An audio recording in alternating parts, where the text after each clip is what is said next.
प्यारे साथी नमस्कार, स्वागत है आपका अपने चैनल ग्रेड 1 क्लासेस में। अपने परिवार में आज हमारा चलने वाला है ज्वार भाटा और महासागरी धाराएं। कहें तो दोनों के दोनों एक समान टॉपिक इसलिए और कही जा सकती है इकट्ठे पढ़ाने का रीज़न ये है कि जो हमारे महासागर है, हमने महासागर आपको सभी पढ़ा दिया। महासागर में ये पढ़ाया था कि महासागर हमारे मुख्यतः 5 हैं। 5 महासागर, सबसे बड़ा प्रशांत है, सबसे छोटा आर्कटिक है, दूसरे नंबर पे अटलांटिक आता है, तीसरे नंबर पे हिंद महासागर आता है, चौथे पे अंटार्कटिक आता है और 5वें पे आर्कटिक आता है। इसके पानी का बहाव 2 प्रकार से होता है, एक तो पानी ऊर्ध्वाधर और एक पानी क्षैतिज बहाव है वो महासागरी धारा में पढ़ने वाले। मेरे भाई हमने क्या बोला, इस बात को लिख देते हैं। हमने कहा पानी का बहाव एक तो क्षैतिज होता है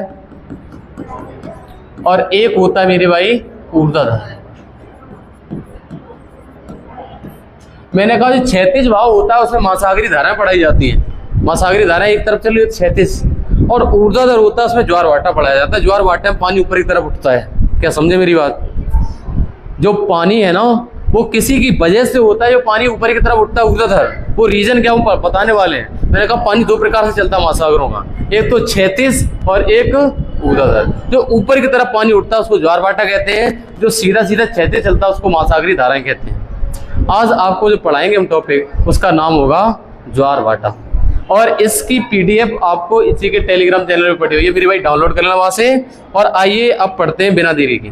बहुत बेहतरीन तरीके से जितने क्वेश्चन बन सकते हैं वो सब बता देंगे हम आपको। ओके, अच्छा इसमें बेटा हमने पहले टॉपिक लगा रखा है ओशियन करंट, महासागरी धाराएं, जो कि हमारा क्षैतिज प्रवाह है। यही तो लिखा हुआ है, क्षैतिज प्रवाह होता है महासागरी जल का निश्चित वेग के साथ निश्चित दिशा में बहना, जल धारा कहलाता है। इसको हम बाद में पढ़ाएंगे, हम कुछ पहले पढ़ाने की कोशिश कर रहे हैं, वो हमारा ये वाला कंटेंट है। महासागरी धाराओं से पहले ये वाला टाइड्स, ज्वार। हाँ, ज्वार पढ़ाएंगे पहले। ज्वार, इसमें क्या क्या पढ़ने को मिलेगा आपको, देखो।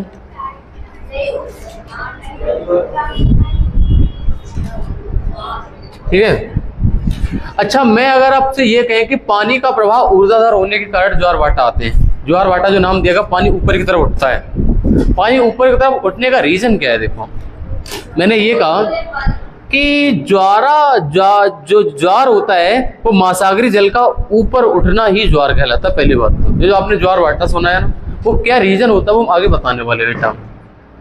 मैंने कहा ज्वार और भाटा, मैंने कहा ज्वार और भाटा, मैंने कहा जो पानी ऊपर की तरफ उठा और नीचे की तरफ गिरा ये ज्वार कहलाता है। और ये हो गया घाटा। ज्वार और भाटा, ज्वार ऊपर की तरफ उठा, भाटा नीचे की तरफ। ये तो हमारे शब्दों का भी अर्थ समझा पाए आपको। लेकिन मैंने कहा जो ज्वार भाटा आता है वो 2 बलों के कारण होता है। मैंने कहा कोई भी चीज होती है अगर किसी में द्रव्यमान है वो चीज अपनी तरफ अट्रैक्ट करती है। पृथ्वी में अपना द्रव्यमान है, सूर्य में अपना द्रव्यमान है, चंद्रमा में अपना द्रव्यमान है, सही है, एक दूसरे को खींच रहे हैं। मैंने कहा अगर पृथ्वी को सूर्य खींच रहा है तो पृथ्वी भी सूर्य को खींच रही है ना।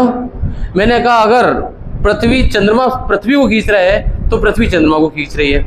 आकर्षण बल लग रहा है ना, लग रहा है ना। अच्छा ये उसी प्रकार से है जैसे कहा कि मैंने कि अगर हमारी पृथ्वी के ऊपर पानी भरा हुआ है, यही तो है ना, पृथ्वी के अंदर थोड़ी ना, ऊपर पानी भरा हुआ है सरफेस पे। अगर हमारी पृथ्वी ये है तो मान के चलो यहाँ पर ऐसे करके ऐसे है, तो ये वाला ये पानी भरा हुआ है इसके इस भाग पे। समझ पा रहे मेरी बात को? ये है तो गोल, इसमें पानी भरा हुआ है। ये पानी कुछ इस प्रकार से है कि मैंने कहा ये हम खड़े हुए हैं, अगर एक आदमी इधर से खींचे एक आदमी इधर से खींचे तो क्या होगा, मेरे ऊपर जो कपड़े हैं ना ये फट जाएंगे, ये ऊपर वाले कपड़े खींच जाएंगे। तो ऐसा ही होता है जब पृथ्वी को खींचा जाता है ना आकर्षण बल के द्वारा, तो इसके ऊपर का पानी का खिंचाव होता है तो पानी ऊपर उठ जाता है ना। मिट्टी बहुत हार्ड होती है, नीचे की तरफ लगी हुई है, जुड़ी हुई है, चट्टान से चट्टान नहीं, इसका पानी उठ जाता है ऊपर की तरफ। समझ पाए रीजन? अब आ जाओ मेरे भाई, इसके रीजन दोनों के दोनों पढ़ लेते हैं। मैंने कहा ज्वार भाटा आने के 2 कारण, पहला तो गुरुत्वाकर्षण, समझ पाए हो? गुरुत्वाकर्षण बल होता है ग्रेविटेशनल फोर्स, सूर्य और मून के द्रव्यमान के कारण। कहने का मतलब अगर हमारी पृथ्वी ये है तो मैंने कहा इधर सन है सूर्य, और इधर सूर्य इधर खींच रहा है, चंद्रमा इधर खींच रहा है, इसकी वजह से। और मैंने कहा मान लिया कि ये हमारी अर्थ है, ये हमारा मून है और ये हमारा सन है। तो मेरे भाई ये कहना चाहते हैं कि इसमें जब सूर्य अपनी तरफ खींचेगा पृथ्वी को, तो ये खींचा और मान लिया ए गुरुत्वाकर्षण बल लगाया और चंद्रमा ने ए डैश लगाया, खींचा। अब मेरे भाई ये पृथ्वी भी तो इधर खींचेगी खुद को, तो इसकी वजह से इसका पानी उठ जाता है ऊपर की तरफ। जितना खींचा उधर लगा, पृथ्वी ने अपनी तरफ खींचा उनको, जितना फोर्स उन्होंने अपनी तरफ लगाया पृथ्वी ने उतना ही अपनी तरफ लगाया फोर्स, और ये पानी है ना वो उठने लग गया। इसी को ज्वार भाटा कहा गया। पहला रीजन समझ में आया, ज्वार भाटा। जितना आकर्षण बल उधर लगा, ग्रेविटेशनल फोर्स, गुरुत्वाकर्षण बल, उतना ही पृथ्वी ने उनको खींचा उस उल्टी तरफ। जितना इधर लगा उतना ही पीछे की तरफ खींचा, और ये पानी का जो पानी था ना हमारी अर्थ पे, वो पानी उठ गया ऊपर की तरफ। हाँ बराबर हो जाता है, खिंचाव पड़ता है ना, पानी उठ जाता है। नहीं तो मिट्टी सब उड़ जाए, सब अपनी मिट्टी नहीं, इसका पानी उड़ जाता है। अच्छा एक बात और समझो, गुरुत्वाकर्षण बल का हो गया पहला रीजन। अच्छा एक का अपकेंद्री रीजन, पृथ्वी विपरीत दिशा लागू करती है, मतलब पृथ्वी अपकेंद्री बल के कारण ये अपनी तरफ खींचती है, वो उधर को खींचती है, पृथ्वी खुद को अपनी तरफ खींचती है। उसने अपनी तरफ खींचा हमको और मैंने अपने आप को खुद की तरफ खींचा, ये अपकेंद्री बल लगे, कहते हो सेंट्रीफ्यूगल फोर्स, पृथ्वी विपरीत दिशा में लागू करती है। समझ भाई, इधर से खिंचा हो रहा, इधर में अपना खुद को खींच रहे हैं, तो ये हमारा अपकेंद्री बल, उधर लग रहा गुरुत्वाकर्षण बल, हमें खींचा जा रहा है, गुरुत्वाकर्षण बल और अपकेंद्री बल। अब मेरे भाई खींचातानी समझ गए हो, खींचातानी हो रही है, ऊपर की तरफ पानी भरा हुआ, ठीक है। आगे आ जाओ, पृथ्वी के दोनों ओर ज्वार आता है, पृथ्वी के दोनों भागों पे ज्वार आता है, मतलब जब दोनों साइड खिंचाव होता है ना, पृथ्वी अपकेंद्री बल के कारण इधर खींचती है और सूर्य उधर खींचता है, तो इधर का भी पानी उठा और पृथ्वी इधर खींच रही है, इधर का भी पानी उठा, तो ये लिखा पृथ्वी के दोनों तरफ ज्वार आते। कुछ इस प्रकार से है, ये अगर हमारी बेटा पृथ्वी है ना, ये अगर पृथ्वी है तो मतलब सन और मून इस साइड है, तो सूर्य सन और मून ने इस साइड खींचा और पृथ्वी का अपकेंद्री बल इस साइड लगा, तो दोनों साइड आते हैं ना ज्वार भाटे, दोनों साइड पानी उठ जाएगा। तो ये रीजन बताने की कोशिश कर रहे हैं, यहाँ पर देखो नोट्स में लिखने की कोशिश करी है मैंने, पृथ्वी के दोनों तरफ ज्वार आता है, किसके कारण? गुरुत्वाकर्षण के कारण के, गुरुत्वाकर्षण बल, ग्रेविटेशनल फोर्स और सेंट्रीफ्यूगल फोर्स, है ना। कोई जल्दबाजी तो नहीं, ऐसा लग रहा है बहुत स्पीड में चल रहा है, नहीं ना, आराम से समझो, कोई बात नहीं। मैंने कहा पृथ्वी के दोनों ओर ज्वार आता है गुरुत्वाकर्षण बल के कारण और अपकेंद्री बल के कारण। अच्छा आगे लिखा है, जो आपका ज्वार आता है वो 24 घंटे में 2 बार आता है। जो टाइड्स होते हैं, ज्वार होते हैं, ये 2 बार आते हैं। अगर पहला ज्वार दिन के 12 बजे आया तो अगला रात के 12 बजे 26 मिनट लेट आएगा, 12:26 के बाद आएगा। ये कंडीशन होती है, डायरेक्ट क्वेश्चन आते हैं यहाँ से कि पहले और दूसरे ज्वार के बीच में अंतर कितना होता है, तो 12 घंटे 26 मिनट का। कहने का मतलब पहला ज्वार एक 24 घंटे में 2 बार आता है। ये लिखा हुआ है 24 घंटे में 2 बार आता है, 2 बार ज्वार आता है। सेकंड जो ज्वार आता है वो 26 मिनट लेट आता है, 12 घंटे बाद तो आएगा लेकिन 26 मिनट और लेट आता है, ये लिखा हुआ है। अच्छा इसमें कुछ और बोल रहे हैं, जैसे ये पृथ्वी है, ये सूर्य है, और इधर सूर्य इधर खींच रहा है एक गुरुत्वाकर्षण बल से, पृथ्वी अपकेंद्री बल लगा रही इधर की तरफ, तो इसकी वजह से ज्वार आ गया। इसको गुरुत्वाकर्षण बल मैंने लिख दिया, हालांकि समझने की कोशिश करिए।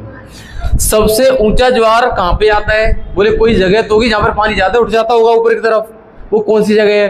तो आंसर होगा फंडी की खाड़ी में, जो कनाडा में पड़ता है। कनाडा किस कॉन्टिनेंट में है? उत्तरी अमेरिका में है। तो वहां पर ज्वार आता है। एक है फंडी की खाड़ी। खाड़ी जानते हो क्या होती है? 3 तरफ से स्थल से घिरा हुआ पानी खाड़ी कहलाता है ना।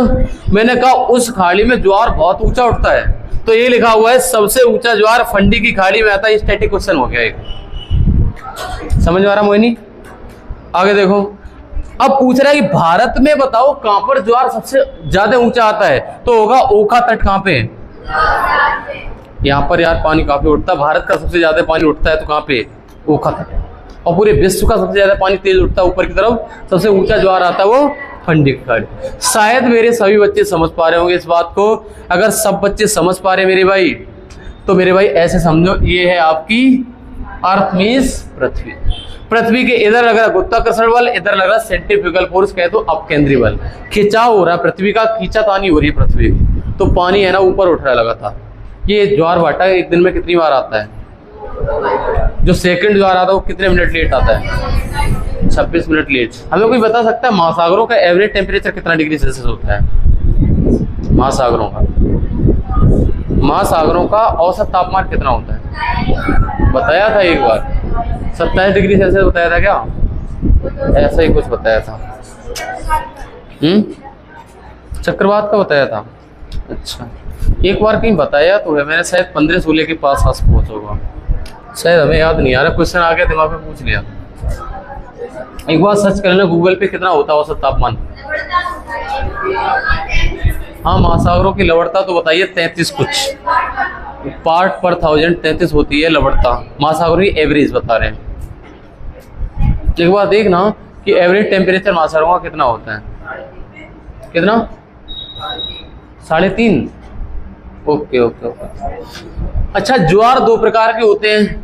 ज्वार एक होता हमारा दीर्घ ज्वार या वृद्ध ज्वार, और एक होता हमारा, दो प्रकार के ज्वार आते हैं टाइड, एक तो निम्न ज्वार और एक होता हमारा दीर्घ ज्वार। कौन सा?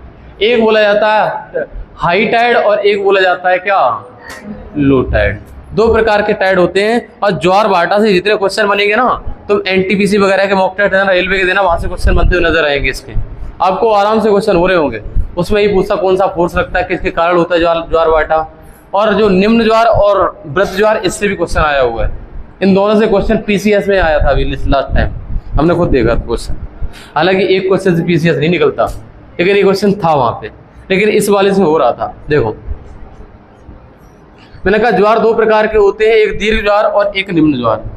हमने कहा ज्यादा फोर्स कब अप्लाई होगा? जब सबके सब होंगे ना, वो एक रेखीय स्थिति में होंगे। मान लिया कि यहां पर अर्थ है, यहां पर सन है, यहां पर मून है ना? यहां पर सन है, अर्थ है और मून है। तो मैंने कहा मून इधर खींचेगा तो ये पृथ्वी इधर खींचेगी, सन इधर खींचेगा तो पृथ्वी इधर खींचेगी, तो इसका पानी उठेगा ना। तो ये दीर्घ ज्वार होगा जब एक सीधी रेखा में तीनों ग्रह होंगे। कौन कौन? सूर्य, चंद्रमा और। अच्छा, ये अगर एक सीधी रेखा में होते, प्रश्न पूछा जाता है कि दीर्घ ज्वार कब आता है, तो आंसर होगा जब रेखीय स्थिति में होते हैं सूर्य, चंद्रमा और पृथ्वी, तब दीर्घ ज्वार आता है। इस वाले पॉइंट को दिमाग में बिठा लो, समझ गए हो? अच्छा, यहाँ पर लिखा सन, अर्थ, मून तीनों रेखीय स्थिति में होते हैं, तब हमारा आता है हाई टाइड। और ये कब कब स्थिति होती है? तो पूर्णिमा और पूर्णिमा, अमावस्या। आपने सुना होगा कि जब हमारा सन, अर्थ और मून, जब हमारी पृथ्वी सूर्य और चंद्रमा के बीच में आ जाती है, तब हमारी होती है पूर्णिमा। पूर्णिमा को होते हैं ना, है ना? इसको कहा जाता है फुल मून। फुल मून होती है पूर्णिमा। और जो हमारा न्यू मून होता है, अमावस्या, इसको हो जाता है, यहाँ पर होता है सन, यहाँ पर होता है मून और यहाँ पर होता है अर्थ। यहाँ पे चंद्रमा बीच में आ जाता है सूर्य और पृथ्वी के। यही तो होता है। ये आपको पुराना कक्षा 8 में पढ़ा होगा खूब, कि जब चंद्रमा बीच में होता है तब वो अमावस्या होती है, और अर्थ बीच में होता है तो पूर्णिमा होती है। अच्छा, वो क्या बोलते हैं, क्या जो सूर्य कटता है, क्या बोलते हैं उसको? सूर्य ग्रहण और चंद्र ग्रहण। बताओ, चंद्र ग्रहण पूर्णिमा को होता है, अमावस्या को? चंद्र ग्रहण होता है अमावस्या। एक बार देख लेना चेक करके, चंद्र ग्रहण।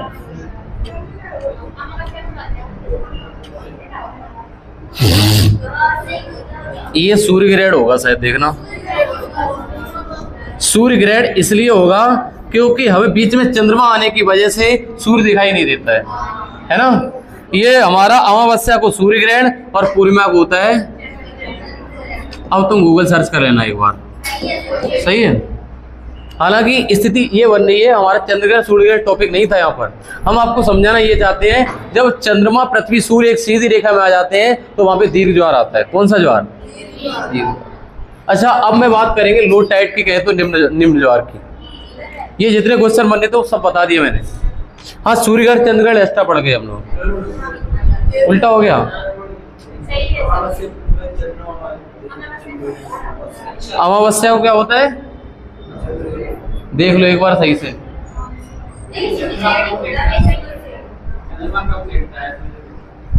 ये लिखो कि देख लेना एक बार सही से, कोई दिक्कत नहीं है ना। बताओ, हम सर्च करें। ये लिखो, चंद्र ग्रहण पूर्णिमा को होता है कि अमावस्या को, ये सर्च करो तो बस एक बार। सही लिखा है ना एकदम, हमने देखो प्रैक्टिकली देखो लिखा है, हमने वहां से याद करके लिखा। मैंने कहा देखो यहाँ पर सूर्य कम दिखाई देता, सूर्य ग्रहण होता है, और यहाँ पर आपका क्या होता है, पृथ्वी बीच में आ जाती है, पृथ्वी बीच में आने की वजह से सूर्य का प्रकाश चंद्रमा पे नहीं पड़ता है, इसकी वजह से चंद्रमा कम दिखाई देता है, तो अभी चंद्र ग्रहण हो जाता है। अच्छा निम्न ज्वार मैंने कहा इसमें सन, अर्थ और मून एक दूसरे के लंबवत होते, परपेंडिकुलर कहे तो मान लिया ये सन, ये अर्थ है, ये सन है और ये मून है, तो पृथ्वी, मून इधर की तरफ खींचेगा तो पृथ्वी इधर की तरफ खींचेगी, सूर्य इधर की तरफ खींचेगा तो इधर की तरफ, तो इस टाइम पे निम्न ज्वार आता है। जब एक लाइन में आ जाता है तब ज्यादा बल लगाना पड़ता है ना पृथ्वी को खींचने के लिए।